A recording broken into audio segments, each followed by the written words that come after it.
तो दोस्तों आज हम फिर से लेकर आ गए हैं देश दुनिया के सभी ताज़ा मुख्य समाचार सिर्फ आप लिए फटाफट खबर शुरू करते हैं। सबसे चैनल को अब तक सब्सक्राइब ना किया और फटाफट चैनल सब्सक्राइब कर दें, लाइक कर शेयर कर दें ताकि इसी तरह खबर आप हर रोज देख सके। चलिए शुरू करते हैं आज की पहली बड़ी खबर।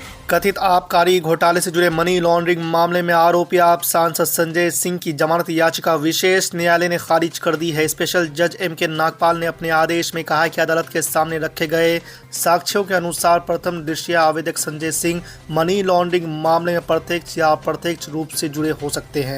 कर्नाटक की कांग्रेस सरकार ने ऐलान कर दिया है कि जल्दी हिजाब पर लगाया गया प्रतिबंध हटा लिया जाएगा। मुख्यमंत्री सिद्धारमैया ने खुद इसका ऐलान किया है। मुख्यमंत्री ने कहा है कि राज्य में महिलाएं जो चाहे पहन सकती है। मुख्यमंत्री ने सोशल मीडिया पर ऐलान करते हुए कहा कि भाजपा पहनावे और जाति के आधार पर समाज को बांटना चाहती है, लेकिन मैंने हिजाब बैन को वापस लेने का ऐलान कर दिया है। ब्रजभूषण शरण सिंह के सहयोगी संजय सिंह की WFI प्रमुख के रूप में नियुक्ति के बाद बजरंग पुनिया ने अपना पद्मश्री पुरस्कार वापस कर दिया है। पुरस्कार लौटाने के लिए वो प्रधानमंत्री नरेंद्र मोदी के आवास की ओर बढ़े। हालांकि शुक्रवार शाम PM आवास के पास कर्तव्य पथ पर पहुंचने पर उन्हें दिल्ली पुलिस ने रोक लिया। विरोध के तौर पर उन्होंने अपने पद्मश्री पुरस्कार को फुटपाथ पर ही रख दिया। केंद्रीय मंत्री स्मृति ईरानी ने गांधी परिवार पर अमेठी के किसानों के साथ छल करने का औद्योगिकरण के नाम पर उनकी जमीन हड़पने का आरोप लगाया है। 2019 से पहले गांधी परिवार और कांग्रेस का घर रहे अमेठी की बीजेपी सांसद ईरानी ने कहा कि गांधी परिवार ने वहां औद्योगिकरण का सपना दिखाकर किसानों की 30 एकड़ जमीन सिर्फ 600 रुपए किराए पर हथिया ली है। स्मृति ईरानी ने ANI की स्मिता प्रकाश से पॉडकास्ट में ये बातें कही हैं। देश के कुछ राज्यों में शराबबंदी कानून लागू है। बिहार से पहले गुजरात और मणिपुर जैसे राज्य उनमें शामिल है। मणिपुर में हाल ही में 30 साल पुराने उस कानून को खत्म कर दिया गया जिसमें शराब पीना, बेचना या खरीदना अपराध था। इसके बाद गुजरात में भी इसके सेवन की शर्तों में छूट दी गई है। आपको बता दें कि गुजरात सरकार ने Gujarat international finance tech city में होटलों, रेस्टोरेंट और क्लबों में शराब पीने की इजाजत दे दी है। बिहार की सत्तारूढ़ पार्टी जनता दल यूनाइटेड में बड़े बदलाव की सुगबुगाहट तेज हो चुकी है। सूत्रों ने बताया कि बिहार के मुख्यमंत्री नीतीश कुमार राजीव रंजन सिंह उर्फ लल्लन सिंह को JDU अध्यक्ष के पद से हटा सकते हैं। ये फैसला 29 दिसंबर को दिल्ली में पार्टी की राष्ट्रीय कार्यकारिणी की बैठक के दौरान लिए जाने की संभावना है। कयासों के बीच सूत्रों ने कहा है कि नीतीश कुमार खुद पार्टी प्रमुख का पद संभाल सकते हैं। जाने माने मोटिवेशनल स्पीकर विवेक बिंद्रा के खिलाफ सेक्टर 126 थाने में पत्नी से मारपीट करने का केस दर्ज हुआ है। पीड़ित महिला के भाई द्वारा दर्ज कराई गई FIR के अनुसार पिटाई के बाद महिला का कई दिनों तक दिल्ली के एक निजी अस्पताल में इलाज चला है। उनके कान का पर्दा भी फट गया है। पुलिस के अनुसार वो सभी पहलुओं को ध्यान में रखकर मामले की जांच कर रही है। देश में फिर से मंडरा रहा है कोरोना का खतरा। जी आपको बता दें कि भारत में बीते 24 घंटे में कोविड-19 के 752 नए मामले दर्ज किए गए और उपचाराधीन मरीजों की संख्या बढ़कर 3420 हो गई है। कल की तुलना में यह दुगुना से भी अधिक है। आपको ये भी बता दें कि देश में 21 मई 2023 के बाद से एक दिन में सामने आए कोरोना वायरस संक्रमण के ये सबसे अधिक मामले हैं। ज्ञानवापी परिसर में पूजा करने का अधिकार और वाराणसी में उस स्थान पर मंदिर की पूर्ण स्थापना की इजाज़त देने वाले इलाहाबाद हाई कोर्ट के फैसले के खिलाफ जमीयत उलमा हिंद सुप्रीम कोर्ट का दरवाज़ा खटखटाएगा।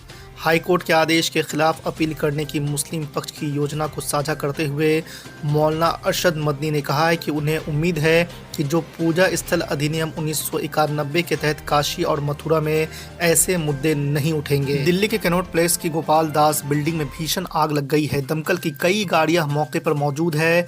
जानकारी के मुताबिक आग बिल्डिंग की 11वीं मंजिल पर लगी है, जिसे बुझाने की कोशिश की जा रही है। फिलहाल घटना में किसी के हताहत होने की कोई जानकारी नहीं है। भाजपा के आलोचकों का दावा है कि भाजपा के शासन में मुस्लिम विरोधी और घृणास्पद भाषणों का प्रसार हुआ है। भाजपा के कई मंत्रियों, सांसदों और नेताओं पर ऐसे आरोप लगते रहे हैं।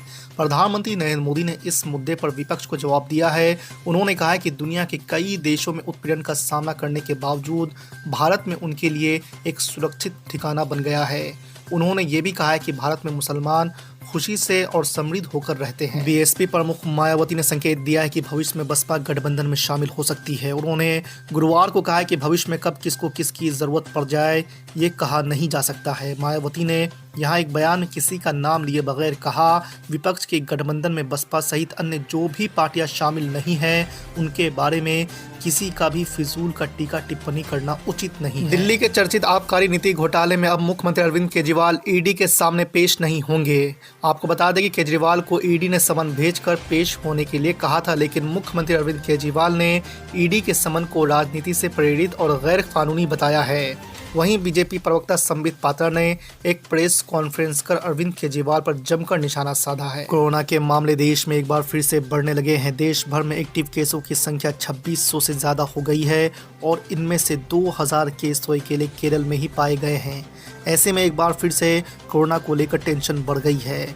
आपको बता दें कर्नाटक से लेकर चंडीगढ़ तक सरकारों ने मास्क लगाने की सलाह दी है। भाजपा के बाद अब देश की सबसे पुरानी पार्टी कांग्रेस का भी पता बदलने वाला है। कांग्रेस जनवरी के दूसरे सप्ताह में अपने नए हेडक्वार्टर में शिफ्ट होने वाली है।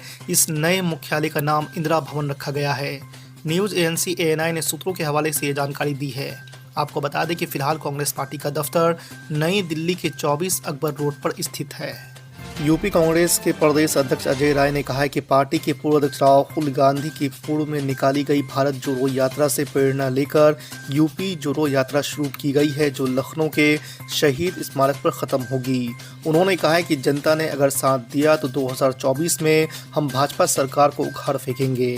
भाजपा सरकार पर लोगों के बीच दूरियां पैदा करने का आरोप लगाते हुए उन्होंने कहा है कि कांग्रेस की यूपी जोड़ो यात्रा का उद्देश्य लोगों को जोड़ना है। उपनिवेशक युग के आपराधिक कानूनों की जगह लेने वाले 3 महत्वपूर्ण विधेयक लोकसभा में पास हो गए हैं। भारतीय न्याय संहिता 2023, भारतीय नागरिक सुरक्षा संहिता 2023 और भारतीय साक्ष्य विधेयक 2023 सहित 3 बिल लोकसभा से पारित हो गए हैं। केंद्रीय गृह मंत्री अमित शाह द्वारा पेश किए गए बिलों को लोकसभा में ध्वनि मत के साथ पारित किया गया है। उपराष्ट्रपति जगदीप धनखड़ का संसद परिसर में मजाक उड़ाने की घटना अब राजनीतिक रूप ले चुकी है। प्रधानमंत्री नरेंद्र मोदी से लेकर राष्ट्रपति द्रौपदी मुर्मू ने इस घटना को दुर्भाग्यपूर्ण बताया है। मजाक उड़ाने वाली टीएमसी सांसद कल्याण बनर्जी के खिलाफ थाने में शिकायत दर्ज हुई है। अब उन्होंने इस मामले में बयान दिया है। उन्होंने माफी मांगने से तो साफ इनकार कर दिया है, लेकिन कहा है कि मिमिक्री करना एक कला है। लोकसभा में तख्तियां दिखाने और सदन की अवमानना करने को लेकर बुधवार को 2 और विपक्षी सदस्यों को संसद के वर्तमान शीतकालीन सत्र की शेष अवधि के लिए निलंबित कर दिया गया है। सदन की अवमानना के मामले में अब तक कुल 143 संसद सदस्यों को निलंबित किया जा चुका है। मल्लिकार्जुन खड़गे को इंडिया अलायंस का PM फेस बनाए जाने का प्रस्ताव देने के अलावा ममता बनर्जी ने कांग्रेस को एक और सुझाव दिया है। ममता बनर्जी ने मंगलवार को हुई मीटिंग में कहा है कि प्रियंका गांधी को वाराणसी से PM नरेंद्र मोदी के मुकाबले चुनाव लड़ना चाहिए। उन्होंने कहा है कि प्रियंका गांधी को इंडिया अलायंस के उम्मीदवार के तौर पर उतरना चाहिए। उन्हें सपा समेत अन्य दल समर्थन करेंगे। बिहार के मुख्यमंत्री नीतीश कुमार लल्लन सिंह को जेडीयू के राष्ट्रीय अध्यक्ष पद से हटा सकते हैं। राज्य के पूर्व डिप्टी CM और बीजेपी सांसद सुशील कुमार मोदी ने ऐसी आशंका जताई है। मोदी ने दावा करते हुए कहा है कि इंडिया गठबंधन से झटका खाने के तुरंत बाद जेडीयू ने राष्ट्रीय कार्यकारिणी और राष्ट्रीय परिषद की बैठक एक साथ बुलाने की घोषणा कर बड़े बदलाव के संकेत दिए हैं।